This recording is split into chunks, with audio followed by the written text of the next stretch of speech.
గోవిందాయ నమః. హిందూ బంధువులందరికీ జయ శ్రీరామ్. కృష్ణం వందే జగద్గురుం. భగవద్గీత 14వ అధ్యాయము 26వ శ్లోకం. మాం చయో వ్యభిచారేణ భక్తి యోగేన సేవతే సగుణాన్ సమతీత్యైతాన్ బ్రహ్మ భూయాయ కల్పతే.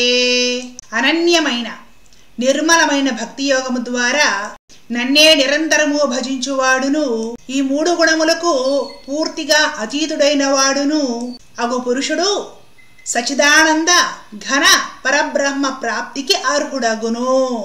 మాంచయ అవ్యభిచారేణ, మరలా అవ్యభిచారము అనే పదం ఇక్కడ వాడేస్తున్నాడు స్వామి. భగవద్గీతలో ఎన్నిసార్లు వాడాడండి అంటే ఏంటంటే తల కొట్టుకొని చెప్తున్నాడు అని అర్థం చేసుకోవాలి మనము. అవ్యభిచారేణ భక్తి యోగేన సేవితే, అవ్యభిచారము అంటే వ్యభిచారము కానిది, భక్తి యోగేన భక్తి యోగము, సేవతే సేవించడం.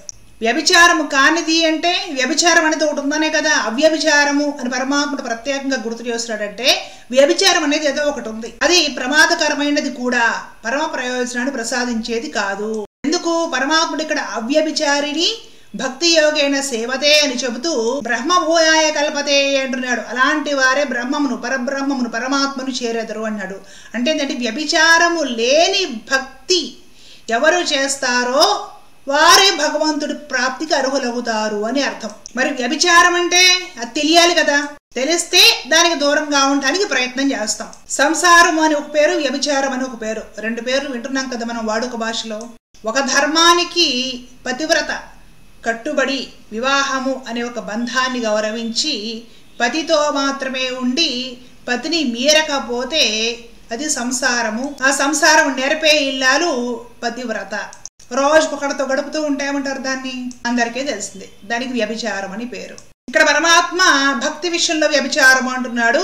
అవ్యభిచారం అంటే వ్యభిచారము కాని భక్తి కావాలి, పరమాత్మను చేరడానికి అదే సోపానము, అదే మార్గం అని చెప్తున్నాడు. అప్పుడు భక్తిలో వ్యభిచారం ఏంటో కూడా తెలుసుకోవాలి. ఈ రోజులో ఈ యూట్యూబ్లో, సోషల్ మీడియాలో, ఇన్స్టాగ్రామ్లో, ఫేస్బుక్లో 99% చూపించేది అవే.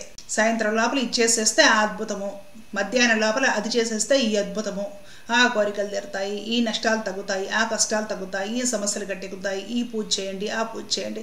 చివరికి దేవుళ్ళు దేవతలు అయిపోయి గ్రహాలు, అపగ్రహాలు, యక్షులు, రాక్షసులు, రకరకాల చిన్న చితక ఏవో తంత్ర దేవతలు, అన్నీ కూడా ప్రతి సాధనలు, ఇది చేస్తే అది వస్తుంది, అది చేస్తే ఇది వస్తుంది. దీనికి వ్యభిచారము అని పేరు, భక్తిలో వ్యభిచారము అని పేరు. ఇలాంటి పదాలు వాడేస్తున్నారు ఏంటి అనుకుంటారేమో. భగవద్గీతలో పరమాత్ముడు వాడుతున్నాడు అండి, అది నేను చెబుతున్నాను, అంత నేనేం ప్రత్యేకించి వాడట్లేదు. అంటే రకరకాల దేవుళ్ళకి మేము పూజ చేసుకోకూడదా అంటారేమో. చేసుకోవచ్చు, భక్తితోటి నిష్కామంగా చేసుకోండి. సోమవారం శివుడికి, మంగళవారం ఆంజనేయ స్వామికి, బుధవారం ఇంకో దేవుడికి, గురువారం రాఘవేంద్ర స్వామికో గురువులకో, శుక్రవారం అమ్మవారికి లక్ష్మీదేవికి, శనివారం వెంకటేశ్వర స్వామికి, ఇంకెవరికైనా, ఆదివారం సూర్య భగవానుడికి, లేదంటే ఇంకెవరికైనా చేసుకోవచ్చు, తప్పేమీ లేదు. కానీ అది నిష్కామంగా, ఇది మన సాంప్రదాయము, మన పద్ధతి, మనము మన ఈ దేవతలందరినీ కూడా చక్కగా పెట్టి మన ఓపిక కొద్దీ ఆరాధించుకోవాలి. దీనివల్ల మనశ్శాంతి కలుగుతుంది.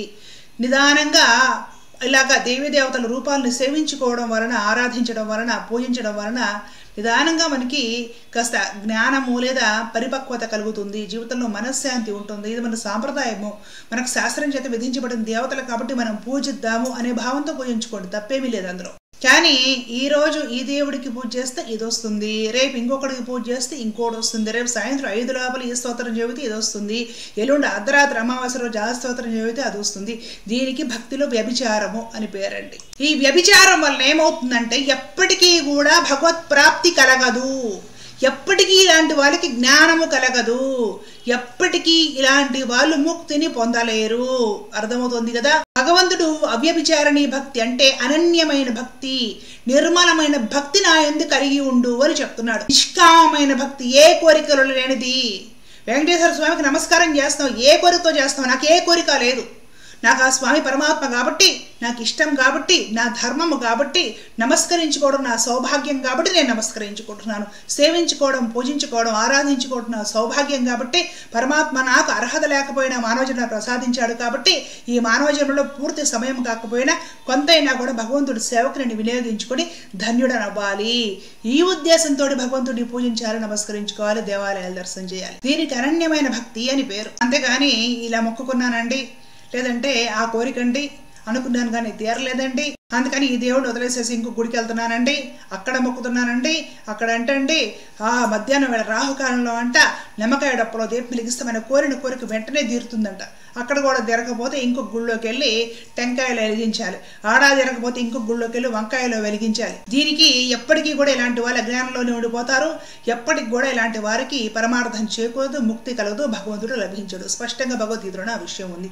అనన్యమైన, స్థిరమైన, నిష్కల్మషమైన, అమలినమైన భక్తి కావాలి. పరమాత్మ స్థిరమైన నిష్కామైన భక్తి కావాలి, ప్రేమ కావాలి. ఇది పరమాత్మ దగ్గరికి మనల్ని చేర్చుతుంది. అలా ఆ స్థితిలో ఉండేవాడు త్రిగుణాలకు అతీతంగానే ఉంటాడు. ఇప్పుడు ఈ రకరకాల పూజలు చేయండి, అక్కడికి వెళ్ళండి, ఇక్కడ ఎవరికి ఎత్తండి, సాయంత్రం లోపల అది, మధ్యాహ్నం లోపల ఇది, ఈ పరుగులు పెట్టేవాడు, ఈ ఆరాటము పోరాటము వెంపర్లాట అంతా కూడా రజోగుణము తమోగుణం ప్రభావం వల్లే కదా. సత్వగుణం ఉన్న వాళ్ళు చేయరు, గుణాతీతులు అంతకంటే చేయరు. ఎవరు ఈ త్రిగుణాలకు అతీతంగా ఉంటారో, ఎవరైతే శతప్రజ్ఞులు, ఎవరైతే స్థిరమైన చిత్తంతో బుద్ధి పరమాత్మకు అర్పించి ఉంటారో అలాంటి మహాత్ములు భగవంతుడిని నిష్కామంగా చెక్కు చెదరని విశ్వాసంతో ఆరాధించడము నా కర్తవ్యము. మానవ జన్మ లభించినందుకు భగవంతుడిని ఆరాధించడం, భగవంతుడిని తెలుసుకోవాలని ప్రయత్నించడం, భగవంతుడిని పొందడానికి ప్రయత్నం చేయడం అనేది ఒక మానవ జన్మ ఎత్తినందుకు మనకి కర్తవ్యము అనే ఒక భావనతోటి చేసుకుంటూ ఎవరు పోతారో అలాంటి మహాత్ములకు భగవత్ ప్రాప్తి కలుగుతుంది, మోక్షము కలుగుతుంది. కాబట్టి భగవద్గీత ఎవరైతే నిరంతరం చదువుతూ ఉంటారో, ఆచరణలో పెడుతూ ఉంటారో, పూర్తిగా కుదరక ఆచరణలో పెట్టలేకపోయినా, అంతటి మహానుభావులు కాలేకపోయినా భగవద్గీత పట్ల నిష్ఠా విశ్వాసం ఉంచుతారు, ఎవరైతే నిత్యం పారాయణం చేస్తారో వాళ్ళ మస్తిష్కంలో ఈ శ్లోకాలు ఉంటాయి. కాబట్టి వాళ్ళు రకరకాల రెమెడీలు, పరిహారాలు, అక్కడే పరిగెడదాం, ఇక్కడ పరిగెడితే అద్భుతాలంట, మంత్రసిద్ధుడంట, ఈ సిద్ధుడంట, ఆ టోపీ అమ్మంట, ఈ బాబా అంట, వీటి వేడి చుట్టూ పరిగెత్తకుండా సముద్రం అంత గంభీరంగా, ప్రశాంతంగా, నిశ్చలంగా, నిర్మలంగా అలాగే భగవంతుడిని ధ్యానించుకుంటూ గడుపుతారు. వాళ్ళ జీవితంలోనే శుభ పరంపరలు కలుగుతాయి. కలగాలని వాళ్ళు కోరుకోరైనా కలుగుతూనే ఉంటాయి. కాబట్టి పూజల పేరుతోటి, భక్తి పేరుతో కూడా, ఆధ్యాత్మిక సాధన పేరుతో కూడా వెర్రి వెంపర్లాట్లు మానేయాలి అర్జెంటుగా. ఇష్టదైవాన్ని స్థిరచిత్తంతో ప్రశాంతంగా మనసు పెట్టి ఆరాధించుకోండి. అలాంటి దేన్ని ద్వేషించకూడదు. స్వీయ ఆరాధన సర్వాధారణ. ఆ ఇష్టదైవాన్ని కూడా రకరకాల కోరికల కోసము ఈ టైం లోపల ఇది చేసేస్తే ఆ అద్భుతం జరుగుతుంది, ఇందుకోసం కాదు. ప్రేమగా ఆరాధనా భావనతో మానవ జన్మ లభించినందుకు నన్ను చెయ్యాల్సిన పని ఇదే, ఈ విధమైన నిర్మలమైన భావనతో, నిశ్చలమైన బుద్ధితోటి నిష్కామైన భక్తి చేసి భగవత్ప్రాప్తికి అర్హులం అవ్వాలండి. మానవ జన్మకి ముఖ్య ఉద్దేశం అదే, గమనించగలరు. లోకా సమస్త సుఖినో భవంతు. జయ శ్రీరామ్, జయ భారత్, జై హింద్. కృష్ణార్పణ.